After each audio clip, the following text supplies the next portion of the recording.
Students, आज हम बात करेंगे जो हमारे पास क्लास 10th की फ़िज़िक्स का जो फ़िज़िक्स के अंदर हम बात करेंगे सिंपल पेंडुलम। ठीक है, तो आपके जो बुक के अंदर बेसिकली सिंपल पेंडुलम की जो डेफिनेशन है सिर्फ, ठीक है, और उसका फार्मूला है। तो लेकिन यहाँ से मैं इस जो सिंपल पेंडुलम है इसकी मैं डेरिवेशन भी कराऊंगा भाई। जो टाइम पीरियड का जो हमारा फार्मूला होता है T=2π√L/g, वो किस तरह से आता है डेरिवेशन में कराऊंगा आपको। ठीक है, तो सिंपल पेंडुलम किसे कहते हैं? डेफिनेशन ये है कि सिंपल पेंडुलम क्या है कि the simple pendulum consist of inextensible और weightless string in which mass of bob is suspended and connected by rigid support. अब इसका मतलब क्या है? इसका मतलब ये है कि हमारे पास कोई भी ये रिजिड सपोर्ट है, हमारे पास कोई भी सीलिंग है। लेट्स सपोज ये हमारे पास कोई सीलिंग है। अब सीलिंग से आप क्या करना, किसी भी लेट्स सपोज ये हमारे पास कोई स्ट्रिंग है। ठीक है, अब स्ट्रिंग क्या होनी चाहिए? स्ट्रिंग की कंडीशन ये है कि ये इनएक्सटेंसिबल होनी चाहिए। इनएक्सटेंसिबल मतलब ये अपनी साइज़ को इंक्रीज़ ना कर सके। ओके हो गया। उसके बाद ये क्या होनी चाहिए? वेटलेस होनी चाहिए। वेटलेस का मतलब क्या है?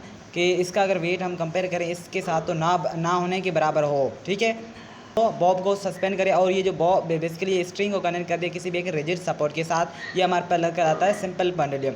लेट्स सपोज देखो, अब सिंपल पेंडुलम देखो, ये हमारे पास कोई स्ट्रिंग है। लेट्स सपोज ये हमारे पास सिंपल पेंडुलम है। अब सिंपल पेंडुलम को हम क्या करते हैं? डिस्प्लेस करते हैं। लेट्स सपोज ये इसकी क्या है? Mean position. अब मीन पोजीशन से हम क्या करते हैं? डिस्प्लेस करते हैं। जब इसको हम डिस्प्लेस करते हैं मीन पोजीशन से, तो ये हमारे पास क्या आ जाता है? ये इसकी लेंथ है। ये क्या है? इसकी लेंथ है। ठीक है, ये लेंथ है। और अब ये हमारे पास क्या है? एल लेंथ है। और देखो लेंथ को मैंने क्या किया? कुछ एक्सटेंड किया। हमें पता है जब एक्सटेंड किया, क्यों एक्सटेंड किया? ताकि मुझे कोई एक एक्सेस मिल जाए। ओके हो गया। तो अब मैंने क्या किया? इसलिए लेंथ को एक्सटेंड किया। उसके बाद देखो ये हमें पता है वेट हमेशा वर्टिकली डाउनवर्ड होता है। अब हमें पता है वेट का फार्मूला क्या है कि वेट किसके बराबर होता है? मास इंटू ग्रेविटी के बराबर होता है। तो देखो ये जो हमारे पास जो लेंथ का जो कंपोनेंट है, ये वेट के साथ क्या बना रहा है? एंगल बना रहा है, देखो जो क्या है? थीटा है। और जो हमें पता है कि जब भी कोई वेक्टर किसी के साथ एंगल बनाता है वो क्या हो जाता है? उसका एक्स कंपोनेंट हो जाता है। तो बेसिकली ये वेट का क्या है? डब्ल्यू एक्स कंपोनेंट है, जिसे हम कहते हैं डब्ल्यू कॉस थीटा। और बेसिकली इसके जो परपेंडिकुलर कंपोनेंट क्या है? डब्ल्यू वाई, जिसे हम डब्ल्यू साइन थीटा कहते हैं। और जो ये जो टेंशन, ये जो स्ट्रिंग है, स्ट्रिंग के अंदर जो अपवर्ड फोर्स होती है वो हमें उससे क्या कहते हैं? टेंशन। टेंशन कैसे कहते हैं? टेंशन कहते हैं कि जो फोर्स स्ट्रिंग के अंदर होती है उसे हम कहते हैं टेंशन। तो अगर मैं बात करूं कि भाई ये जो सिंपल पेंडुलम है इसके ऊपर कितनी फोर्स लग रही, तो बेसिकली 3 फोर्सेस हैं। एक तो हमारे पास है टेंशन इन स्ट्रिंग, ये जो स्ट्रिंग है इसके अंदर जो टेंशन, एक ये फोर्स है। दूसरी हमारे पास है पैरेलल टू द टेंशन, कि जो टेंशन है उसके पैरेलल कौन सी? हमारे पास डब्ल्यू एक्स। अब हम वेट की बात नहीं करेंगे क्योंकि वेट को हमने रिजोल्व कर दिया उसके 2 कंपोनेंट के अंदर, एक डब्ल्यू एक्स के अंदर और डब्ल्यू वाई के अंदर। तो अब हम वेट की बात नहीं करेंगे, हम इनके कंपोनेंट की बात करेंगे, एक इसकी डब्ल्यू एक्स और डब्ल्यू वाई। ठीक है, तो एक तो हमारे पास जो पैरेलल है टेंशन के, वो है हमारे पास डब्ल्यू एक्स जो कि डब्ल्यू कॉस थीटा है। और एक जो हमारे पास है वो है डब्ल्यू वाई जो क्या है? परपेंडिकुलर है। ओके हो गया। अगर मैं आपसे पूछूं कि भाई वो कौन सा कंपोनेंट है या बॉब को क्या कर रहा है? मूव करा रहा है टू एंड फ्रो, तो आप बोलेंगे सर इसका जो कंपोनेंट है वो डब्ल्यू वाई है, जिसकी वजह से ये बॉब क्या कर रहा है? टू एंड फ्रो मूव कर रहा है। क्योंकि भाई देखो टेंशन और ये जो डब्ल्यू एक्स है ये दोनों क्या है? इक्वल है ना। क्या टेंशन इसको देखो ये जो टेंशन क्या इस बॉब को ऊपर की तरफ खींच रहा है? नहीं खींच रहा है। क्या ये जो हमारे पास डब्ल्यू एक्स कंपोनेंट क्या इसको बॉब को नीचे की तरफ खींच रहा है? नहीं खींच रहा। क्यों नहीं खींच रहा? क्योंकि भाई हमने बात की कि ये जो हमारे पास स्ट्रिंग है वो क्या इनएक्सटेंसिबल है, मतलब ये इसकी अपनी साइज़, ये जो स्ट्रिंग है अपनी साइज़ को इंक्रीज़ नहीं कर सकता है। ठीक है, ओके हो गया।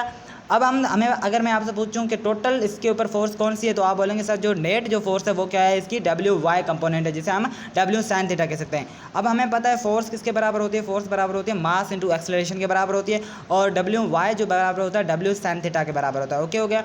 और हमें पता है वेट, ये डब्ल्यू क्या है? हमारा वेट। और हमें पता है वेट का फार्मूला क्या होता है? Mass into gravity. जब मास को मल्टीप्लाई कर दोगे ग्रेविटी के साथ तो आपके पास वेट मिल जाएगा। तो mass into acceleration is equal to, यहाँ पर हमने वेट देखो क्या किया? ये जो हमारे पास वेट है, वेट की जगह पे हमने एम मास और जी को पुट किया और साइन थीटा। ओके हो गया। तो देखो मास एम से कैंसिल हुआ तो हमारे पास क्या बचा? A is equal minus g sine theta बच गया। ओके हो गया। अब जो साइन थीटा है हमारे पास, ये जो साइन थीटा है वो अप्रॉक्सीमेटली बराबर हो जाता है थीटा के बराबर हो जाता है, कि जो साइन थीटा है वो हमारे पास अप्रॉक्सीमेटली बराबर हो जाता है थीटा के बराबर हो जाता है। और तो इस वजह से हम कह सकते हैं कि A is equal to minus g theta. और हमारे पास जो थीटा है वो किसके बराबर होता है? एक्स बाई एल के बराबर होता है। इस वजह से हम कह सकते हैं एक्सेलरेशन किसके बराबर है? A is equal to minus ji x by L. Okay हो गया। थीटा की जगह पे हमने ये पुट कर दिया। ये हमारे पास एक्सेलरेशन का फार्मूला है ऑफ सिंपल कि अगर आप सिंपल पेंडुलम के अंदर एक्सेलरेशन कैलकुलेट करने चाहते हैं तो ये फार्मूला पुट करेंगे। हमारा जो मकसद क्या है? हमारा मकसद ये टाइम पीरियड को कैलकुलेट करें कि टाइम पीरियड का फार्मूला क्या बनेगा। तो सबसे पहले 2 स्टेप के साथ खेलेंगे और उसके बाद हमारे पास टाइम पीरियड कैलकुलेट करेंगे।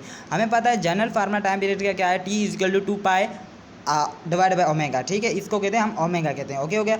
अब हमें क्या करना है, हमारे पास दो एक्सेलरेशन थी, एक हमारे पास एक्सेलरेशन है जनरल एक्सेलरेशन या जैसे हम शेडो की एक्सेलरेशन कह सकते हैं। अब हमें क्या करना है, दो एक्सेलरेशन को कंपेयर करना है, एक्सेलरेशन ऑफ शेडो या इसको आप जनरल एक्सेलरेशन कहते हैं। अब जनरल एक्सेलरेशन का फार्मूला क्या हो, A equal to minus x omega square है, ठीक है, ये हमारे पास सेकंड इक्वेशन हो गई। ओके हो गया। अब हमारे पास जो अभी हमने जो एक्सेलरेशन ये जो निकाली, अब एक्सेलरेशन ऑफ सिंपल पेंडुलम की जो acceleration A is equal to minus ji X by L. Okay हो गया, ये थर्ड इक्वेशन। अब हम क्या करेंगे, अब हमें क्या करना है, कंपेयर करना है इक्वेशन सेकंड को और थर्ड को। ये जो हमारे पास इक्वेशन सेकंड है, ठीक है, और ये थर्ड इक्वेशन, इनको क्या करना है, कंपेयर करना है। तो मैंने कंपेयर किया, minus x omega square is equal to minus ji X by L. Okay, minus से कैंसिल हुआ, ठीक है, एक्स से कैंसिल हुआ, तो हमारे पास क्या बचा, omega square is equal to g by L. तो omega square is equal to g by L, तो हम क्या करेंगे, टेक कर लेंगे रूट। क्योंकि भाई हमें यहाँ पर जो मेरे पास जो ओमेगा है, यहाँ पर सिर्फ ओमेगा क्या है, सिर्फ ओमेगा है, इसके ऊपर कोई स्क्वायर नहीं, तो इस वजह से क्या करेंगे, हम रूट लेंगे। जब रूट लेंगे, omega is equal to under को जी बाय एल।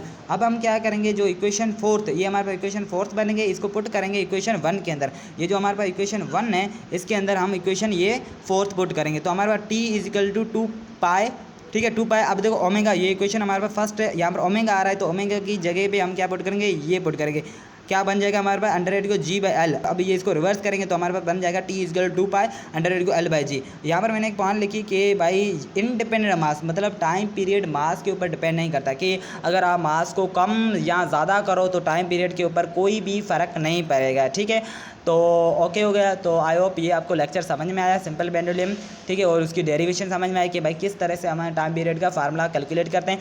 जबकि हमारे जो 10th क्लास के अंदर जो बुक है, उसके अंदर सिर्फ टाइम पीरियड का सिर्फ फार्मूला लिखा होता है, लेकिन बताया नहीं जाता कि किस तरह से उसको ड्राइव किया जाता है। ओके हो गया। तो थैंक यू सो मच।